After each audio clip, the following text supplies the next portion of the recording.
day mga ka-agri. So, meron tayo dito ngayon na nakasetup. Ito po yung ating 8080 heavy duty relay.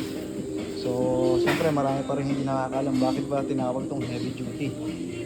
So, tama-tama, nandiyan sa loob namin, ang ina-assemble natin yan, 8080 na heavy duty electric. So, sa panlabas, wala ka namang halos makikita na diferensya. Maliban doon sa handle ng 8080, saka 6080, medyo malaki ang kumpara din sa standard natin sa 60. Plus, yung mga design ng mga kaha ng mga 60, hindi siya ganito, may palikpik tong mga, yung mga jumbo natin, 8080, saka 6080, may palikpik. Yung diesel natin, wala siya palikpik. Okay. So, ito yung ating nakasetup ngayon. I-deliver ito sa Cavite. So, 8080 heavy duty kuliglig with 12 HP na air-cooled diesel engine. So, puntahan natin sa loob kung ano yung tsura ng 8080 heavy duty kuliglig na ina-assemble natin ngayon. Hindi ka, samahan nyo ako. So, ayan, ina-assemble natin yung ating 8080 na heavy duty kuliglig. So, ito yung gamit niyan.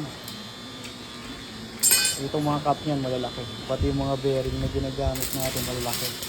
So makikita natin yung nakasetup. Ito yung kadena niya, so napakalaki.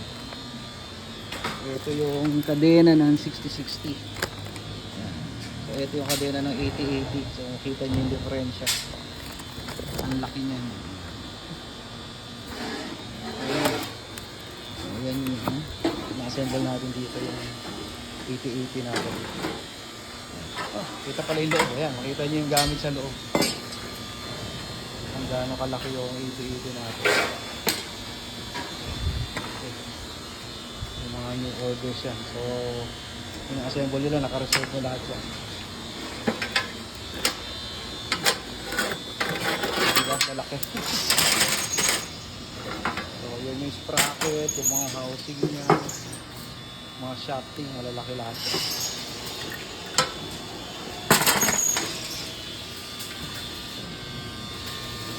Mga thickness ng sprocket niya, malalaki yan. Ito yung mga bagong unit natin ng sprocket. Malaki yan.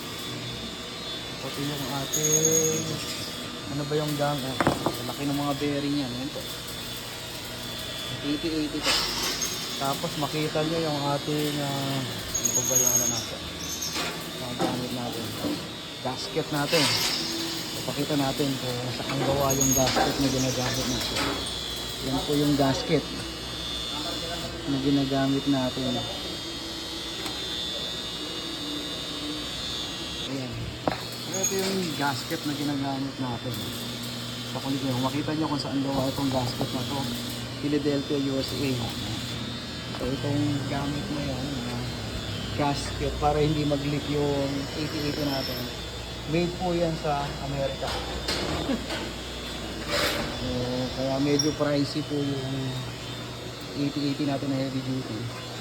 Kasi medyo malalaki yung gamit natin sa paggawa ng unit na to. Plus yung mga gamit, yung ibang gamit natin, talaga mahal. So bibihira na siguro sa inyo yung makita na gumagamit ng made in USA na para sa local product natin. So kami, yan, yung ibang gamit dyan, made in the USA talaga mga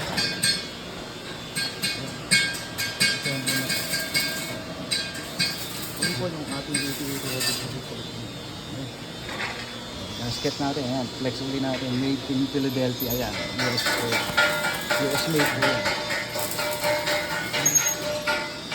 Yan yung ilalagay natin sa gilid ng kuliglig.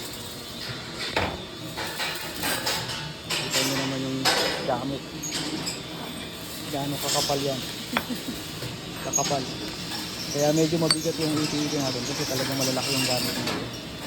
Yung sprocket o shafting na housing. Ayan yung ating chain.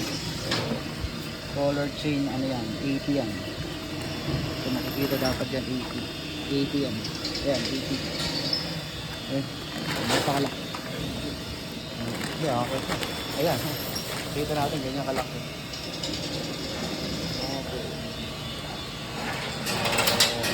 Yun, yung mga ginagawa natin ngayon, naka-reserve na lahat yan.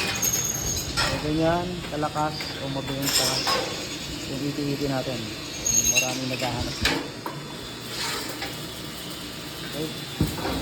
So, ito to, mga jumbo naman to, pero 6080 to. Wala pa tayo, out of stock na tayo ng 8080 natin.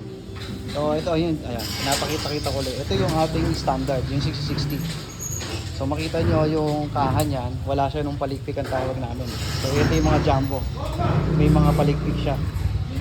So kita nyo yung difference. May palikpik yung ating jumbo, semi-jumbo. Tapos yung diesel natin na kaha, wala siyang palikpik.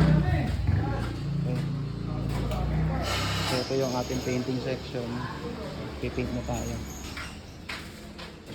So, meron pa rin tayo dito naka-ready na pag-uling ride. So, sold out na rin tayo dyan. So gagawa pa tayo ng mga bag.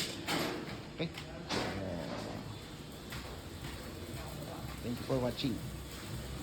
Inikot ko lang kayo sa shop natin. Ayan mga handle. So ayan. Hope naging familiar kayo sa itsura ng 6060 at 8080 natin.